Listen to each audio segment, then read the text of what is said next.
So, for today's deep dive, the topic I want to tackle is the following provocative question: is ambition worth it? Now, let me give a disclaimer before I set up this discussion. The disclaimer is this is not a topic for which I have polished, evolved thoughts that I am now going to convey to you. It's instead a topic that I have found interesting off and on, and particularly recently I've been thinking about. So this morning I just jotted down some thoughts. So what you're going to hear today is me thinking out loud, not delivering well thought through conclusions. So this should be fun, buckle up for that. So what made me start thinking about ambition recently? There has been recently, as there happens off and on, it feels like over the last couple of years, a big collection of various essays and articles that have come out that are all taking a negative stance against the idea of ambition. People often send these to me, and so I encounter them quite often. I'm cited in some of these. What's interesting is sometimes I'm cited as the villain, and sometimes I'm cited as the non-villain, depending on how you think about me or what part of my writing you're actually citing. So these come to me because they often cite me. But it got me thinking recently about this topic of ambition. So if you look at these, what I call anti-ambition essays, there's really two pieces to them.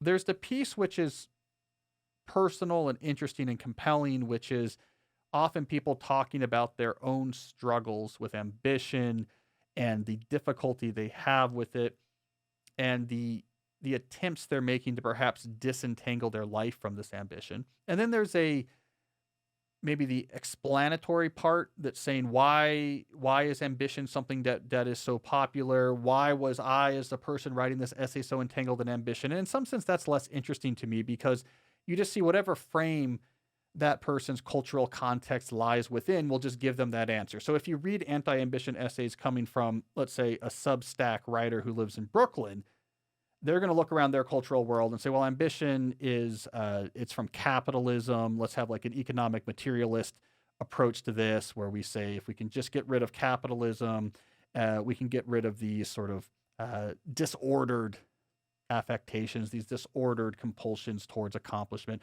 Whereas if you read an anti-ambition essay, let's say from someone who lives in Montana and is really into bow hunting or Brazilian jiu-jitsu, the frame there might be a much more Thoreauian type frame about simplicity and focusing on things that really matter and getting clutter out of your life. So it really just depends, right? So I don't care about the explanation, but I care about the phenomenon. About the phenomenon of these essays once again becoming something that we read quite a bit about.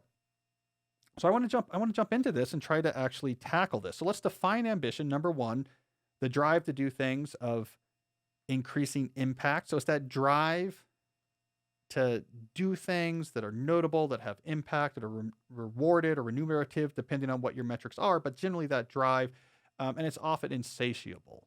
So if you hit one level, then that next level begins to be appealing. And what I want to try to do here is go over the pros and cons of ambition. So let's get into that. Let's start with the cons. What's the issue with ambition? Number one, it can lead to burnout. We talk about burnout often on this show. And if we're talking in particular about professional burnout for people who do computer screen and email type jobs, there's really two big sources of burnout that people suffer from. One is chronic overload.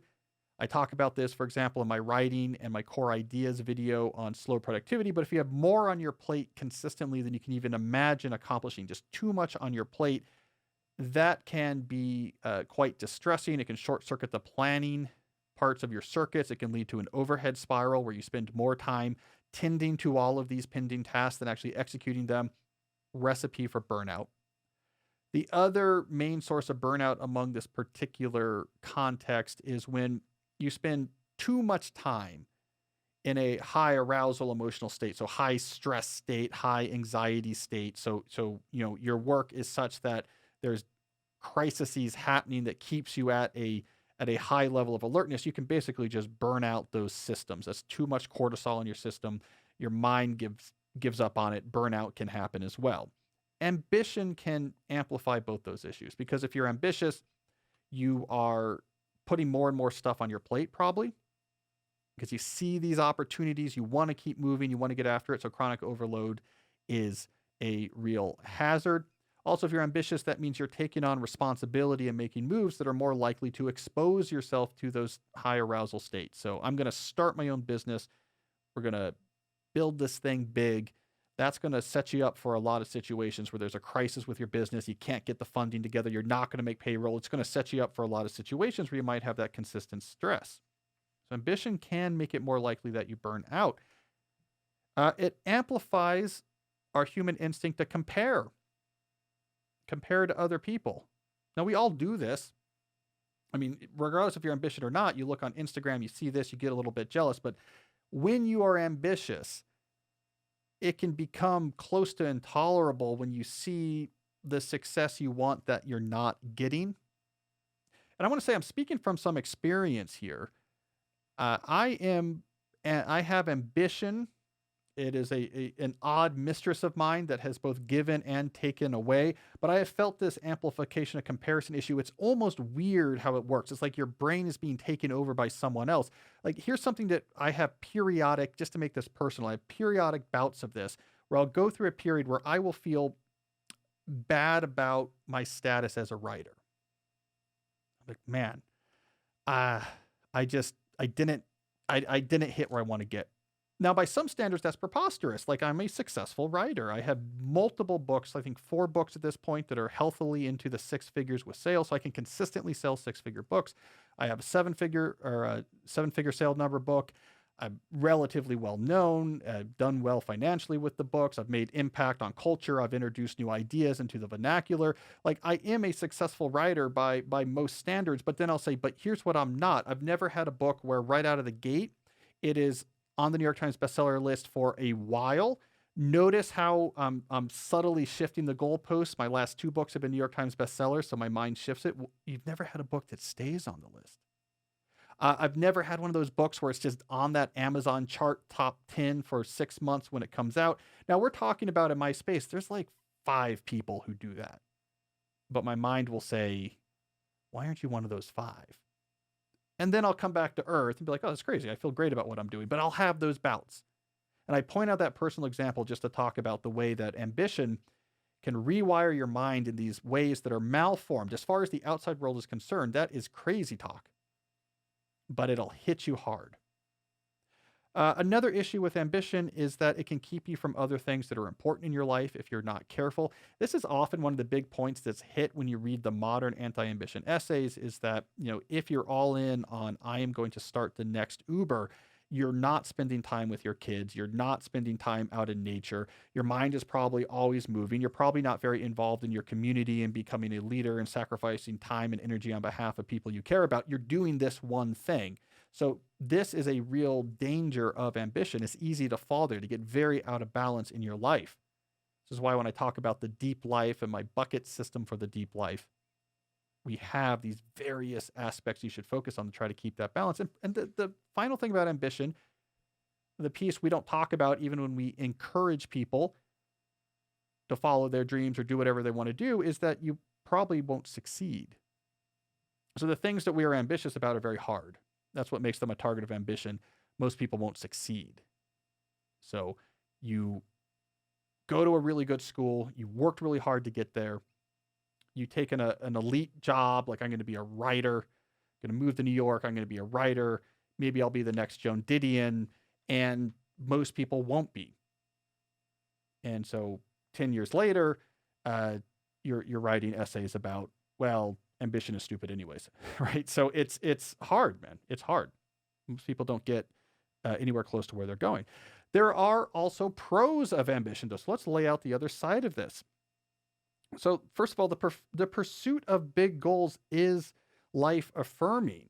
I mean, this is the one thing I don't think the anti-ambition people acknowledge enough, is that there are few results that are better understood in human psychology than if you take away people's sense of efficacy, take away their sense of, here is something you're in charge of that's important that you're working on. They will just wither. There's almost nothing worth you can do to a human than put them in a situation where they can't do anything.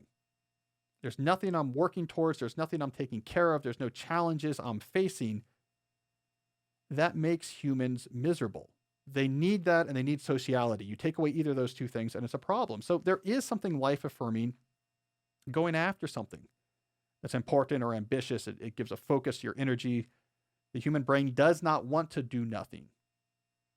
Maybe for very brief periods, it gets uncomfortable with doing nothing.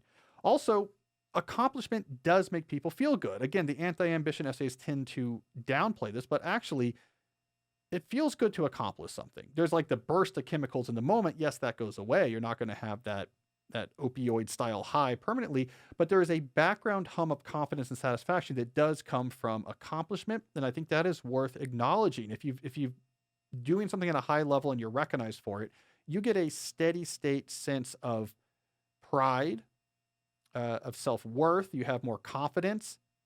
It feels good.